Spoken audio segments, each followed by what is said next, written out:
Hello friend, welcome to my YouTube channel Hindi साहित्य पर आपका बहुत बहुत स्वागत है। आज हम भारतेंदु युग के साहित्य प्रवृत्ति उसकी विशेषता के बारे में जानेंगे। ये वीडियो हिंदी से रिलेटेड सभी एग्जाम्स के लिए महत्वपूर्ण है। इसके पहले के वीडियो में हम भारतेंदु युग के परिचय, भारतेंदु युग का नामकरण कैसे हुआ और भारतेंदु युग की तात्कालीन परिस्थिति क्या थी, भारतेंदु युग की हिंदी साहित्य की आधुनिकता का उदय कैसे हुआ के बारे में जान चुके हैं। और आज इस वीडियो में हम जानेंगे कि भारतेंदु युग की साहित्य प्रवृत्ति और उसकी विशेषता क्या है। तो चलिए स्टार्ट करते हैं आज का हमारा वीडियो। भारतेंदु युग की साहित्य प्रवृत्ति। भारतेंदु युग की साहित्य प्रवृत्ति को दो भागों में बांटा गया है। पहला भाग उसका भावगत विशेषता है और दूसरा पार्ट इसका है काव्य विशेषताएं। इसका पहला पॉइंट हम देखेंगे अंतर्विरोधी का साहित्य। ये अंतर्विरोधी का साहित्य क्या है? तो भारतेंदु काल की कविताएं अंतर्विरोधी मूल्यों की कविताएं, यानी कि भारतेंदु काल में जो कविताएं लिखी गई वो अंतर्विरोधी मूल्यों की कविता है। इसका कारण यह था कि उस समय अंग्रेजी संस्कृति और भारतीय संस्कृति दोनों विरोधी मूल्यों का मिलन हो रहा था। एक तरफ भारतीय संस्कृति थी और दूसरी तरफ अंग्रेजी संस्कृति थी, जो दोनों एक दूसरे के विरोध में थी।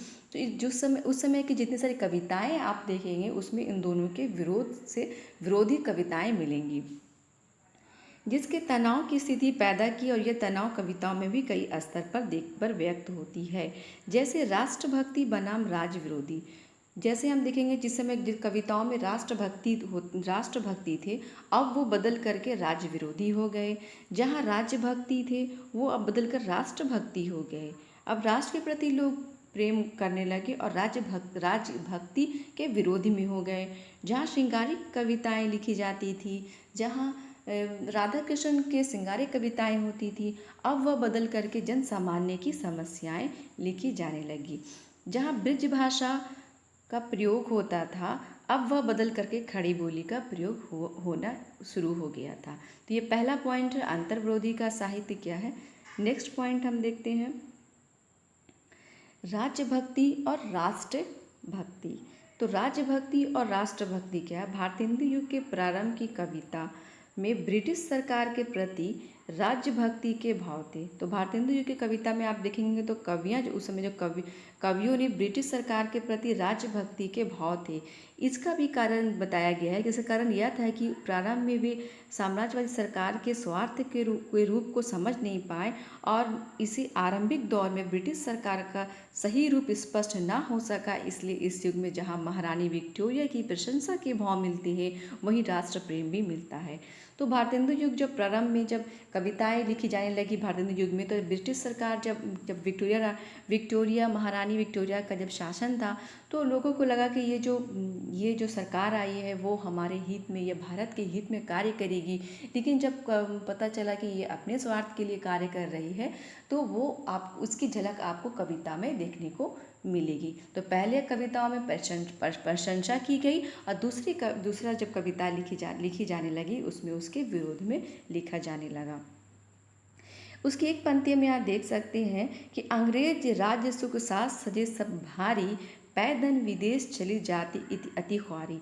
यानी कि अंग्रेज जो राज्य सुख साज रहे हैं, अंग्रेज जो राज्य कर रहे हैं, सुख जो साज रहे हैं, ये सब भारी पड़ेगा जब पैदन विदेश चली जाती, जब पैतृक धन जो हमारा है, यानी कि भारत का जो धन विदेश जा रहा है, ये अति ख्वारी है, ये बहुत खराबी है। ठीक है, नेक्स्ट पॉइंट हम इसका देखेंगे श्रृंगारिकता की चेतना।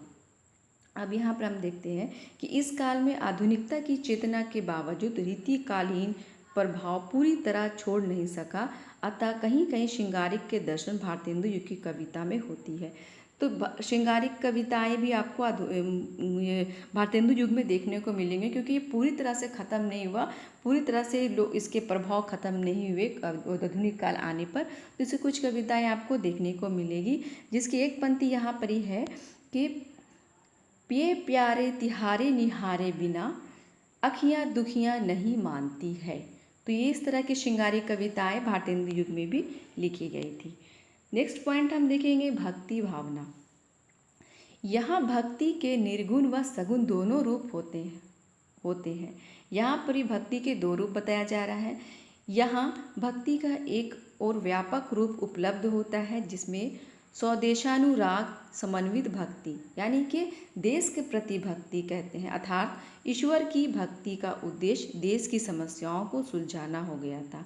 यहाँ पर जो कविताएं भक्ति भावना पर की जा रही थी वो देश की समस्याओं को लेकर की जा रही थी। यहाँ प्रेरणा की जा रही थी ईश्वर से अपने देश को बचाने के लिए। इस तरह की भक्ति कविताएं आपको इस युग में देखने को मिलती है, जिसकी एक पंक्ति हम यहाँ दिखाते हैं आपको। हम आरत भारत वासी पै, अब दीन दयाल दया करिए। यानी कि इस पंक्ति में कह रहे हैं कवि कि हम आरत भारत वासी, यानी कि हम भारत के वासी हैं, अब दीन दयाल यानी कि ईश्वर अब हम पर दया करिए। ठीक है, नेक्स्ट पॉइंट हम देखेंगे इसमें समस्या पूर्ति। तो समस्या पूर्ति क्या था कि इस युग में जो कविताएं वृद्धि सभा और रासिक समाज जैसे संस्थानों की स्थापना की गई थी, जहां कवियों की गोष्ठियां होती थी, सभा होती थी, कवि की गोष्ठी यानी कि सभाएं होती थी। नए नए कविताओं को प्रोत्साहन दिया, कवियों को नए नए कवियों को प्रोत्साहन दिया जाता था। और तथा इस परंपरा में एक विषय सेट, इस जो परंपरा जो चलती थी इसमें एक विषय रखा जाता था कि इस विषय पर आप सबों को कविताएं लिखनी है, कहनी है, बोलनी है। और इसकी अंतिम पंक्ति तय होती थी, इसका लास्ट पंक्ति वो लोग तय करके रखते थे। इसे ही समस्या पूर्ति कहा गया है, जो इस समय की प्रमुख प्रवृत्ति रही। तो ये समस्या पूरक यही था कि इस युग में जो कविताएं लिखी जाती थी, ये नए नए कवियों को प्रोत्साहन दिया जाता था और एक विषय तय कर करके उन्हें इस पर कविताएं करने को कहा जाता था। नेक्स्ट पॉइंट हम देखेंगे सामाजिक समस्याओं का चित्रण। तो इस युग का जो सामाजिक समस्याओं का चित्रण क्या था कि इस युग के काव्य जन जीवन से जुड़ा है, अतः इसमें नारी शिक्षा, विधवा समस्या, बाल विवाह, धार्मिक संकीर्णता जैसे विषय की ओर कवियों की दृष्टि गई। ठीक है, इन कवियों ने समाज में फैली विकृतियों पर चोट करके समाज में नई चेतना पैदा की। यानी कि जो उस समय की जो कविताएं की गई वो सामाजिक समस्याओं का चित्रण करने लगी। उस समय की कविताओं में नारी शिक्षा पर, विधवा समस्या पर, बाल विवाह पर, धार्मिक संकीर्णता पर और अन्य समस्याओं पर कविताएं होने लगी। ठीक है, इसकी एक पंक्ति यहाँ पर है, जैसे कौन करे जो नहीं कसकत, सुनित विपत्ति बाल विधवन की विपत्ति कौन सुने। इस पर एक कविता की पंक्ति है। अब यहाँ हम सेकंड देखेंगे पार्ट, इसका हो जाता है शिल्पगत विशेषताएं। अब शिल्पगत विशेषताएं क्या है, देखिए पहला है काव्य रूप क्या है। तो काव्य रूप उस समय किस तरह, काव्य का रूप क्या था, या जो कविताएं लिखी जा रही थी उसका रूप क्या था। तो इस युग में मूल रूप से मुक्त काव्य की रचना हुई। मुक्त मतलब खुला, स्वतंत्र। कुछ प्रबंध काव्य भी मिलते हैं, कुछ प्रबंध भी है, मतलब कुछ इस तरह के भी कवि है, जैसे आप देखेंगे यहाँ पर प्रेमधन है, कृत है, इसके अतिरिक्त प्रगीत मुक्तक है, लोकगीत भी था, मुकरियाँ भी मिलती है। मुकरी का उदाहरण हम यहाँ पर देखेंगे, यहाँ पर एक सब गुरुजन को बुरा बतावे, अपनी खिचड़ी आप पकावे, भीतर तत्व न झूठी तेजी, क्यों सखी साजन नहीं अंग्रेजी। ठीक है, ये इसका काव्य रूप था, ये खड़ी बोली में लिखी गई है। अब इसकी भाषा किस तरह के प्रयोग होते थे कवि में उस समय उस भारतेंदु युग के कविताओं में। तो भारतेंदु युग के कवियों ने अधिकतर रचनाएं ब्रिज भाषा में की, क्योंकि वो कोमलता से, यानी कि उस समय उस ब्रिज भाषा की बहुत पकड़ थी। कवि इसकी मोह से छूट नहीं पा रहे थे और इस भाषा में इस समय गद्य साहित्य में खड़ी बोली का सफल प्रयोग हुआ, किंतु काव्य में इसे विशेष सफलता नहीं मिली। कविता में खड़ी बोली उतना सफल नहीं हुई, लेकिन साहित्य में सफल हुई। यहाँ पर उसकी एक पंक्ति देख लेंगे, अंग्रेजी पढ़ी कि यद्यपि सब गुण होत प्रवीण, पै निज भाषा ज्ञान बिन रहत हीन के हीन। यानी कि अंग्रेजी आप पढ़ लीजिए, आप सारे गुण प्रवीण नहीं होता है जब तक कि आप अपनी निजी भाषा को नहीं जानते हैं, और निजी भाषा के बिना आप हीन है, बेकार है। इस तरह की पंक्ति यहाँ पर ही भारतेंदु युग में भाषा को लेकर कहा गया था। नेक्स्ट हम देखते हैं छंद।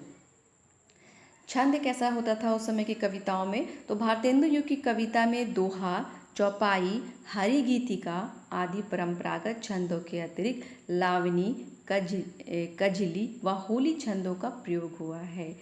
अब उस समय की कविताओं में हम अलंकार को देखते किस तरह का था।